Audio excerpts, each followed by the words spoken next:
नरेंद्र मोदी का चेहरा बंगाल में जितना बुरी तरह पिटा, उसके बाद भी अगर किसी को लगता है कि मोदी का चेहरा चल सकता है, तो फिर ये योगी ने अपने बैनर से उसकी तस्वीरें क्यों हटाई?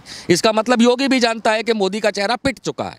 छत्तीसगढ़ में पिटा, झारखंड में पिटा, बंगाल में पिटा, महाराष्ट्र में पिटा, मध्य प्रदेश में पिटा, कर्नाटक में पिटा, पंजाब में पिटा, ये मोदी ही पिटा हर जगह। तो पिटे हुए माल को तो कोई नहीं बेचता। लेकिन योगी आदित्यनाथ अगर कोई गोरखपुर टेंट हाउस खोल लेंगे तो उनको 350 कुर्सियां जरूर मिल जाएंगी, पर वो टेंट हाउस वाली होंगी, वो विधानसभा वाली नहीं होंगी। हुआ था। लेकिन अब जो ये कमल है, ये कमल इस तरीके से मुरझा चुका है, मुरझा रहा नहीं है, मुरझा चुका है कि हाथी, साइकिल, पंजा सब इसको रौंदते हुए दिखाई दे रहे हैं। और ये अपने आप जो पूरा का पूरा मैदान एसपी का है, पूर्ण बहुमत से जीत रही है और भारतीय जनता पार्टी आपको धूल चाटती नजर आई। यहाँ खेला हो चुका है, होती है फुटबॉल जो होती है वो बंगाल में हुई, और ये देखिए अब साइकिल चलेगी और कमल रौंदा जाएगा। नमस्कार दोस्तों, एक बार फिर से आप सभी का स्वागत है DS4 न्यूज़ में। उत्तर प्रदेश विधानसभा चुनाव को लेकर जैसे जैसे समय बीतता जा रहा है, लोगों के अंदर अब हलचलें वैसे ही वैसी बढ़ती जा रही हैं कि आखिरकार आने वाले समय में उत्तर प्रदेश का मुख्यमंत्री कौन होगा। जिस तरीके से हमने देखा कि उत्तर प्रदेश चुनाव को लेकर के जितने भी छोटे दल हैं वो भारतीय जनता पार्टी से मुलाकात तो कर रहे हैं, लेकिन कवायद ये लगाई जा रही हैं कि जो भी वादा उन्होंने सन 2017 में किया था, उन वादों से पे जो खरी नहीं उतर पाई है भारतीय जनता पार्टी, इसीलिए जो है छोटे दल अब निराश होते हुए नजर आ रहे हैं। हालांकि उस पर हम बाद में चर्चा करेंगे, लेकिन सवाल जो है अभी भी वही है कि उत्तर प्रदेश का मुख्यमंत्री आने वाले समय में कौन होगा, क्योंकि उत्तर प्रदेश का चुनाव जो है सेमीफाइनल के तौर पे देखा जाता है। माना यह जाता है कि फाइनल जो है लोकसभा चुनाव होता है और उससे पहले जो उत्तर प्रदेश का विधानसभा चुनाव है वो सेमीफाइनल के तौर पे देखा जाता है। तो यानी कि एक अहम रोल जो है अदा करता है उत्तर प्रदेश का चुनाव। तो आने वाले समय में किस तरीके से देखा जाएगा, हमारे साथ इस तमाम मुद्दों बातचीत करने के लिए राजनीतिक विश्लेषक हमारे साथ मौजूद हैं। निशांत वर्मा जी, लगातार आप इन्हें टीवी मीडिया और इलेक्ट्रॉनिक मीडिया पे आप लगातार इन्हें देखते रहते हैं। इनसे जानकारी लेते हैं कि आने वाले विधानसभा चुनाव को लेकर के इनकी क्या रिसर्च क्या है, क्योंकि ये लगातार लखनऊ में भी जाते रहे हैं, अभी फिलहाल जो है कानपुर में भी दौरा करके आए हैं। तो तमाम जगह से जो उत्तर प्रदेश की जो है पूरी जो निचोड़ है वो लेकर के आए हैं। आइए बातचीत करते हैं। सर, सबसे पहले आपका स्वागत है DS4 न्यूज़ में। सर, कैसे देखते हैं कि क्या लगता है आपको कि इस बार विधानसभा चुनाव में जो है किसके जो है बल्ले से जो है छक्का जाने वाला है, या फिर कौन किसके छक्के छुड़ाने वाला है इस बार चुनाव में? आसान जवाब ये है कि 2022 उत्तर प्रदेश का जो विधानसभा चुनाव है उसमें से निकल के आएगा कि साइकिल जो है समाजवादी पार्टी यानी कि अखिलेश यादव मुख्यमंत्री बनते दिख रहे हैं। इसके 2-3 बड़े मुख्य कारण हैं। पहला कारण तो है भारतीय जनता पार्टी के अंदर आंतरिक फूट, वहाँ पे एकदम टूट हो चुकी है। आप जानते हैं कि योगी आदित्यनाथ दिल्ली गए और दर दर फिरते रहे, अमित शाह क्या, नड्डा क्या, मोदी क्या, क्योंकि उनसे पार्टी अंदरूनी तरह से नाराज़ है। दूसरी तरफ आप जानते हैं कि केशव प्रसाद मौर्य चुप्पी साधे हैं, वो बता नहीं रहे हैं कि होगा क्या, कैसे होगा। स्वामी प्रसाद मौर्य जो भारतीय जनता पार्टी के बड़े नेता हैं, कद्दावर नेता हैं और मंत्री भी हैं योगी के खुद के, वो साफ बोल चुके हैं कि जो भी निर्णय लिया जाएगा वो केंद्र से लिया जाएगा। जबकि योगी आदित्यनाथ का साथ देने वाले स्वतंत्र देव सिंह जो उत्तर प्रदेश के प्रभारी भी कह लें और इंचार्ज भी कह लेते हैं आप, तो वो जो है वो योगी आदित्यनाथ के लिए बैटिंग कर रहे हैं। अर्थात कहने का मतलब ये है कि भारतीय जनता पार्टी के अंदर इतनी बड़ी टूट है, और दूसरी तरफ जो दलित, शोषित वर्ग, OBC, SC, ST है, वो सारा का सारा उनका मन भो हो चुका है, मोह भंग हो चुका है भारतीय जनता पार्टी से। वो अब जाएगा वापस समाजवादी और बसपा की तरफ। बसपा में मायावती कुछ कर नहीं रही हैं, इसलिए बसपा का भी वोटर जो है समाजवादी पार्टी की तरफ जा रहा है। तो अमूमन एक बात निकल के अंदाजन ये निकल के रही है कि बड़े तौर पे समाजवादी की जो साइकिल है वो फर्राटे से दौड़ रही है।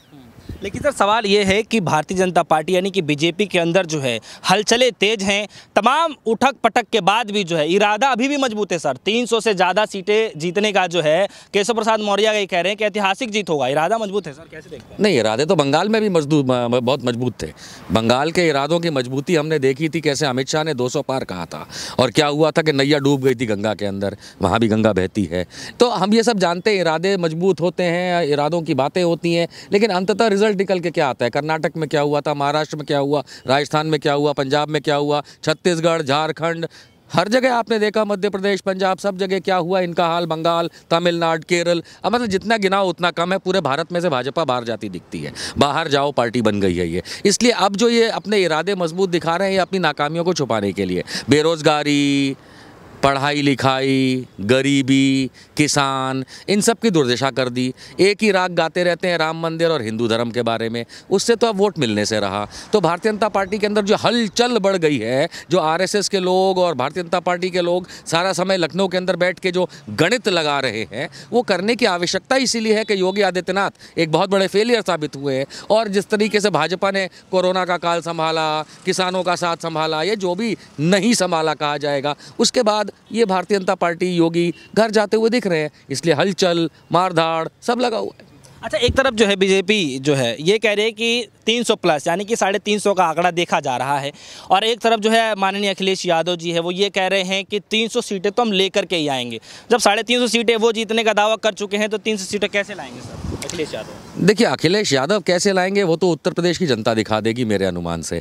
लेकिन योगी आदित्यनाथ अगर कोई गोरखपुर टेंट हाउस खोल लेंगे तो उनको 350 कुर्सियां जरूर मिल जाएंगी, पर वो टेंट हाउस वाली होंगी, वो विधानसभा वाली नहीं होंगी। क्योंकि मान के चलिए 100 से ज़्यादा एमएलए जो हैं भारतीय जनता पार्टी के, वो योगी के खिलाफ हैं। खुद बाकियों के अंदर टूट आ चुकी है। तो ऐतिहासिक जीत जरूर थी। 403 में से लगभग 300 सीटें जीतना पिछली बार, यही अपने आप में एक इतिहास रचा गया था। लेकिन वो बार बार इतिहास नया नहीं रच पाते और ना रच पाएंगे, क्योंकि अगर इन्होंने कोरोना संभाल लिया होता, गरीबों को संभाल लिया होता, किसानों का संभाल लिया होता, बेरोजगारी का कुछ अंत किया होता, या फिर इस तरीके के कोई भी कहते हैं कि सूबे लक्ष्य काम किए होते तो समझ में भी आता। अब कहीं तुम भैया गोरखपुर का हाईवे, नेशनल हाईवे जो बन रहा है, वो तो केंद्र सरकार की स्कीम है, उसको लेके अगर आप ये कहना चाहते हैं कि आपने बनाया, तो ये तो ड्रामे के सिवाय कुछ भी नहीं है। योगी आदित्यनाथ वापस मठ जाते दिख रहे हैं और भारतीय जनता पार्टी कुछ नहीं तो खाली फांफे मार रही है। लेकिन सर सवाल फिर से, अगर जो है जनता है वो सब कुछ जानती है सर, इस बात को आप भी जानते हैं, लेकिन सवाल यही है कि क्या जनता ये नहीं पूछेगी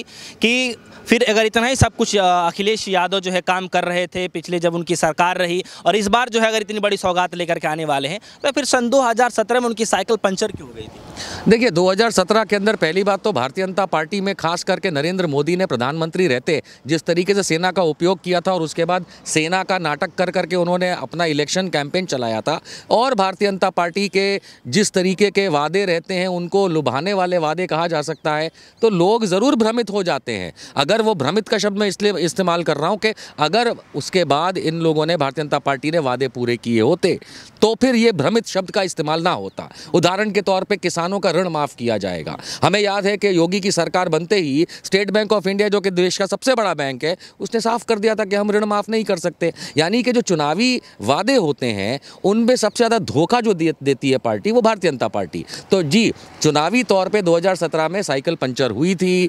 पंजा झुक गया था कांग्रेस का, और मायावती का हाथी थोड़ी देर बैठा हुआ था। लेकिन अब जो ये कमल है, ये कमल इस तरीके से मुरझा चुका है, मुरझा रहा नहीं है, मुरझा चुका है कि हाथी, साइकिल, पंजा सब इसको रौंदते हुए दिखाई दे रहे हैं। और ये अपने आप जो जनता है, समझदार जनता है। जब यही जनता मायावती को लाई थी तो पूर्ण बहुमत से लाई, अखिलेश को लाई तो पूर्ण बहुमत से लाई, भारतीय जनता पार्टी को 2017 में लाई तो पूर्ण बहुमत से लाई, और अब जब भारतीय जनता पार्टी को घर भेजेगी तो पूर्ण घर भेजेगी। लेकिन सर सवाल यहाँ पर फिर से अब ये हो रहा है कि तमाम जिस तरीके से हमने उठक पटक हमने देखा, उसके बाद जो है लखनऊ से जो दिल्ली का दौरा भी हमने देखा, फिर दिल्ली से जो लखनऊ का हमने दौरा देखा, तमाम चीज़ों को जो देखते हुए जो है संघ जो है बताया जा रहा है कि अब अपने हाथों में कमान लेने वाला है उत्तर प्रदेश चुनाव को लेकर के। जो भी बातचीत किया जाएगा, चाहे जिस तरीके से रणनीति तैयार की जाएगी, तो इसका क्या कोई बेनिफिट आप देख रहे हैं क्या बीजेपी से, अगर संघ कमान संभालता है तो?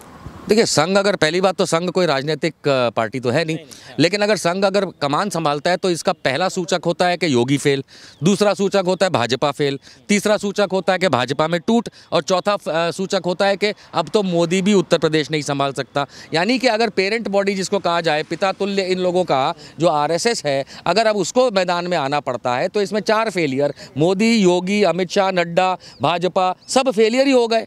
अभी इस समय की उत्तर प्रदेश की सरकार भी फेलियर हो गई, तभी तो फिर ये कदम उठाना पड़ेगा कि भैया उनको लाओ और हमको बचाओ। तो इसका मतलब मैं जो कह रहा हूँ वही निकल के आ रहा है कि सूबे की जनता समझ चुकी है, भारतीय जनता पार्टी बाहर जा रही है और बहुत बुरी तरह जा रही है, साइकिल फर्राटे से अंदर आ रही है। संघ जो है वो इस चीज़ को सहन नहीं कर पा रहा है, तो अपने बच्चों को अब वो कान उमेट के कह रहा है कि तुम साइड में बैठ जाओ, है मोदी, योगी जितने भी हो सब साइड में बैठो, तुमसे कुछ हो नहीं सकता, लाओ हम कोशिश करके देखें। लेकिन माननीय आरएसएस, आपसे कुछ होगा नहीं, क्योंकि चिड़िया चुग गई खेत। लेकिन चिड़िया चुग गई खेत तो सर ठीक है, लेकिन इसी बीच जो है उत्तर प्रदेश के मंत्री, बीजेपी के एक मंत्री हैं, उनका साफ तौर पे ये कहना है कि उत्तर प्रदेश का चुनाव जो है यूं ही जीता जा सकता है प्रधानमंत्री के मात्र एक चेहरे से। क्या लगता है आपको सर, क्या चेहरे में इतना दम है वाकई? अगर चेहरे में इतना दम है, इसी चीज़ को अगर समझना है तो बंगाल में क्या हुआ था, यही चेहरा तो पिटा था। नरेंद्र मोदी का चेहरा बंगाल में जितना बुरी तरह पिटा, उसके बाद भी अगर किसी को लगता है कि मोदी का चेहरा चल सकता है तो फिर ये योगी ने अपने बैनर से उसकी तस्वीरें क्यों हटाई? इसका मतलब योगी भी जानता है कि मोदी का चेहरा पिट चुका है।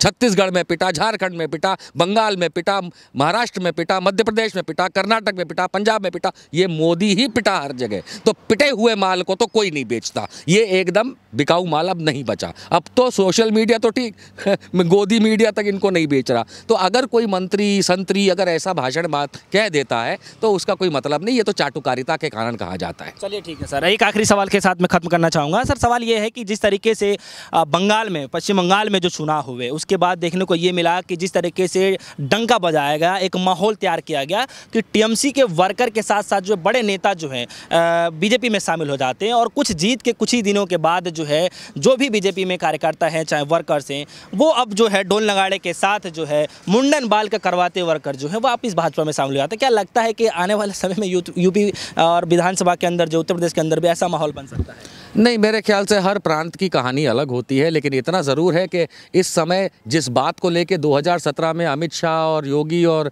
मोदी ने कहा था कि उत्तर प्रदेश को जुर्म फ्री राज बनाएंगे, यहाँ कोई गुंडा राज नहीं होगा वगैरह, वो तो हुआ नहीं, उल्टा गुंडागर्दी बढ़ी। पूरा का पूरा मैदान एसपी का है। समाजवादी पार्टी मेरे हिसाब से उत्तर प्रदेश में 2022 के विधानसभा चुनाव में पूर्ण बहुमत से जीत रही है और भारतीय जनता पार्टी आपको धूल चाटती नजर आएगी। यहाँ भी खेला होगा सर? यहाँ खेला हो चुका है, यहाँ खेला हो चुका है। एथलेटिक्स का आपने देखा कि किस तरीके से दौड़ जो होती है, फुटबॉल जो होती है, वो बंगाल में हुई, और ये देखिए अब साइकिल चलेगी और कमल रौंदा जाएगा। चलिए बहुत बहुत शुक्रिया हमारे दर्शकों को टाइम देने के लिए। ये थे हमारे साथ निशांत वर्मा जी, जो कि राजनीतिक विश्लेषक हैं और तमाम तरीके से जो है बड़ी मीडिया जो है इनसे ही मतलब राय लेती है। ज़्यादातर जो इलेक्ट्रॉनिक मीडिया जो है इनके रिसर्च के बदौलत ही जो है अपने आंकड़े लगाती है, अनुमान लगाती है कि उत्तर प्रदेश में या फिर जो भी चुनाव होने वाले हैं उसमें क्या आंकड़ा रहने वाला है, चाहे कोई भी पार्टी हो।